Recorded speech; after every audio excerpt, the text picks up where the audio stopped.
I am very happy to be part of the celebrations on the 80th birthday of my dear friend Yuri Nikolaevich Kormilitsin,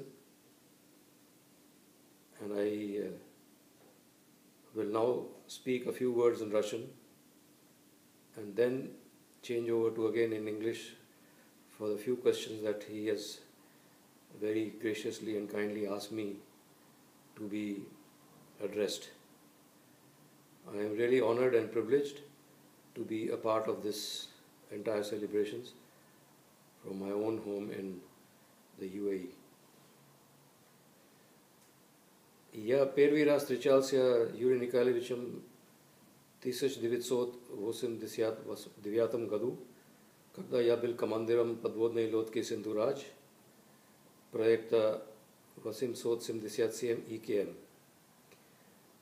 У нас были несколько исправностей в аккумуляторных ямах, и он специально прилетел в Индию, чтобы смотреть персонально вот эту ситуацию и предлагать меры, что мы должны принимать, чтобы исправить эти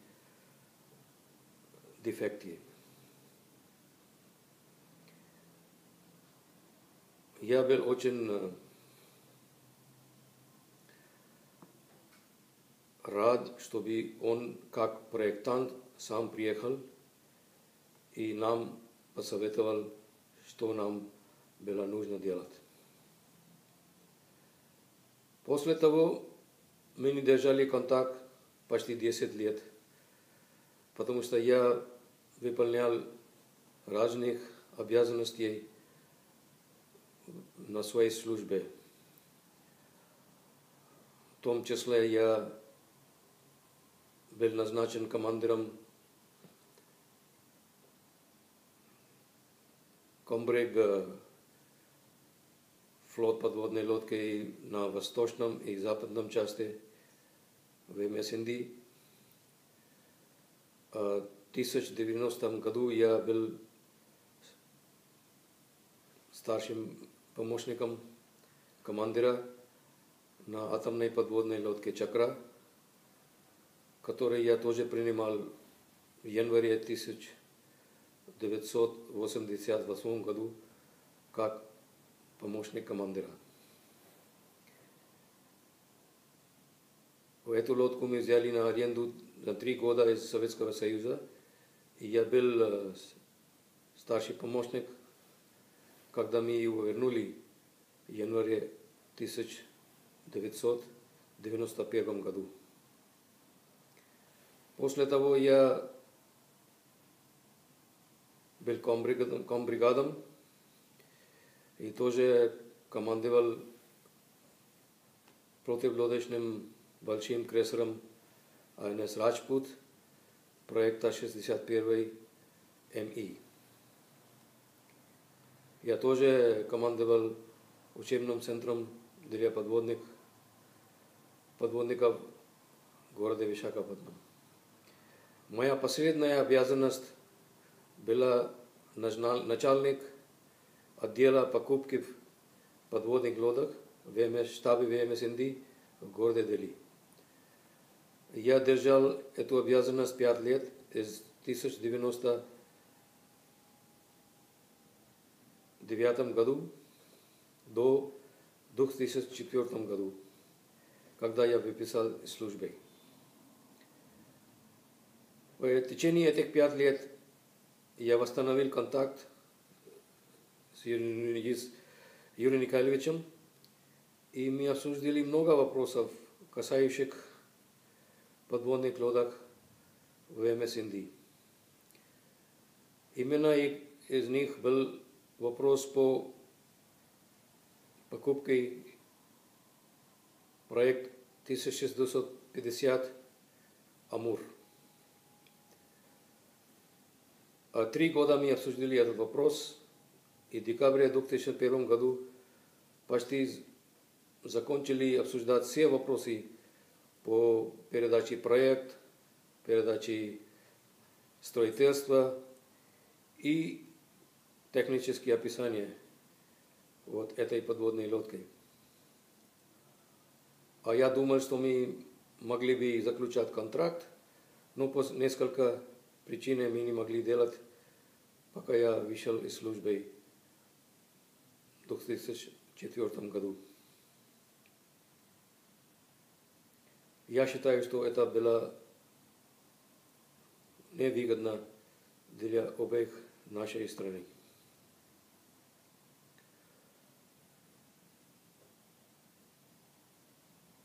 Yuri Nikolaevich is one of the most well-known submarine designers in the world. All the submarines the Indian Navy has acquired from erstwhile Soviet Union, now Russia,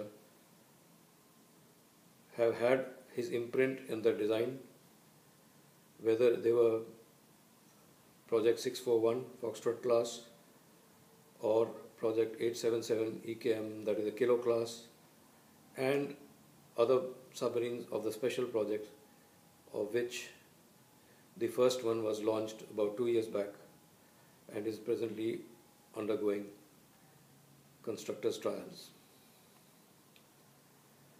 He has been one of the leading submarine designers of both conventional and nuclear propelled submarines.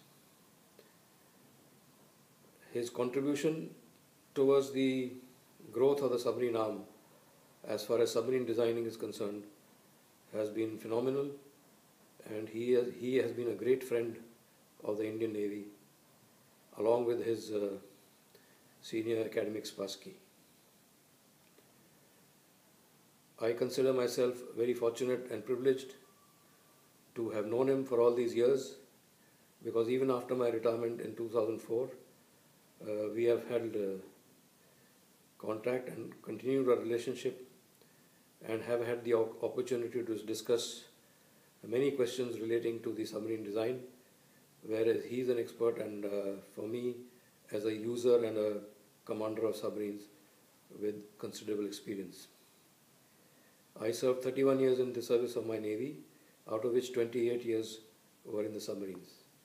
And I had the good fortune of being associated with all the classes of submarines which the Indian Navy had, whether they were acquired from the Soviet Union or from Germany. I can say with confidence that his contribution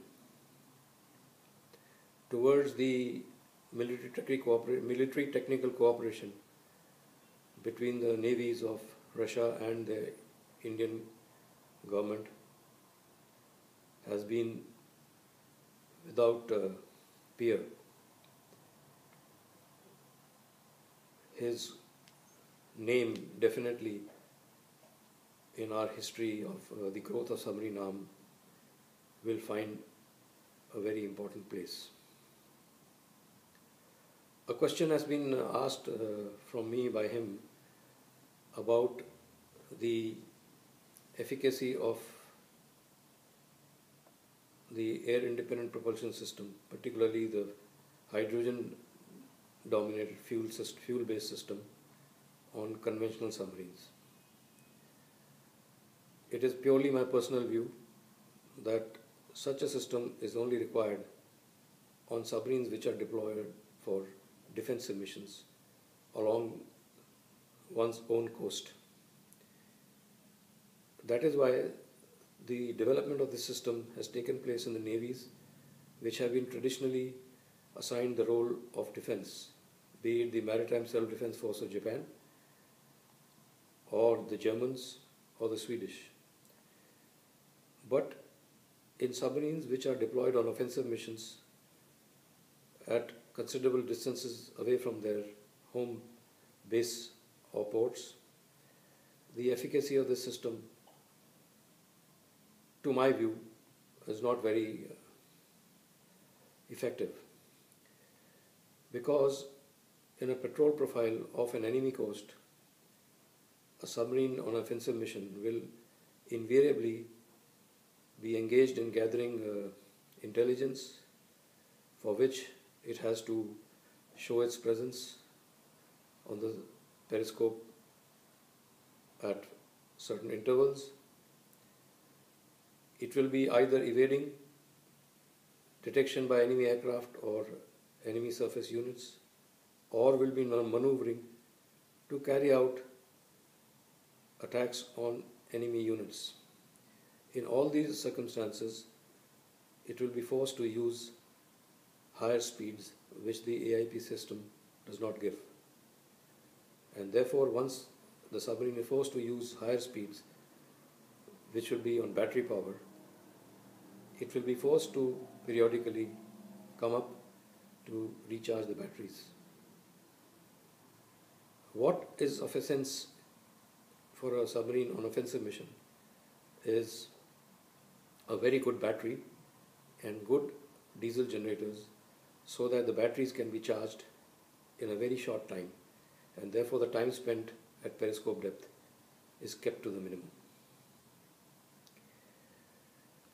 As regards the efficacy of the submarine of the class Amur, or Lada as it has been inducted into the Russian Navy, I can say that it is one of the finest designs, particularly with respect to radiator noise and its maneuverability and its ability to incorporate future design changes, as it has adequate tonnage catered for improvements in design as the submarine serves its life in whichever navy it is inducted in.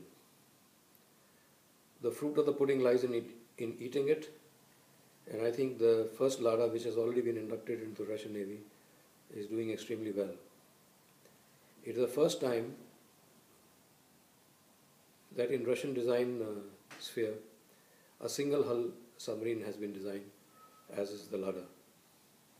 So far, all the Russian submarines were double hulled, primarily in view of their unsinkability and battle survivability, as they had ballast tanks which were around the pressure hull, which formed the double hull, and therefore gave them greater reserve buoyancy and allowed them to surface even in the unfortunate event of one compartment and adjacent ballast tanks getting damaged. This is the first time a departure has been made in the case of Lada, and I think after having extensive trials at sea, the submarine has been inducted in the Russian Navy and is doing pretty well.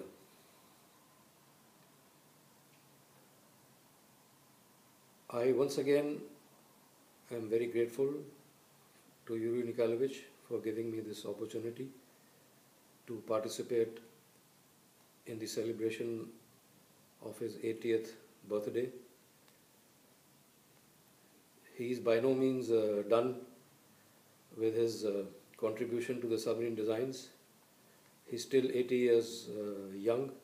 He's full of life, zest, humor, and a lot of energy, and I'm sure that he will continue to work towards submarine designs and leave his mark in the sphere of submarine designing all over the world for time immemorial to come. Я его поздравляю с днем рождения 80 лет и желаю его семейного счастья, крепкого здоровья, благополучия и самого-самого хорошего на следующих лет,